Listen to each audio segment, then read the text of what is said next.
я пам'ятаю 14-й рік, як це все було, і те, що є зараз. Це по-перше. І ця людина втримала ситуацію в найважливіший час. І вона свої функції виконує добре. А в неї дві функції. Це міжнародне становище і війна. І все це він робить. І у мене немає претензій до того, що виписано в Конституції. Ні, ну там більше повноважень, якщо так брати статтю про президента. Розумієш, тут ще така справа, ну, тому що в світі домінують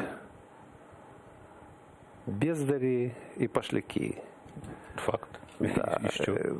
І вони нікому не вибачать таланту. Нікому. А ще якщо талант ще й багатий, ну це взагалі це злочин. А чого І ж тебе стільки бруду, скільки вилили на цю талановиту людину, і я розумію чому, тому що він дійсно талановитий, а по-друге, він багатий, ну українці цього не прощають.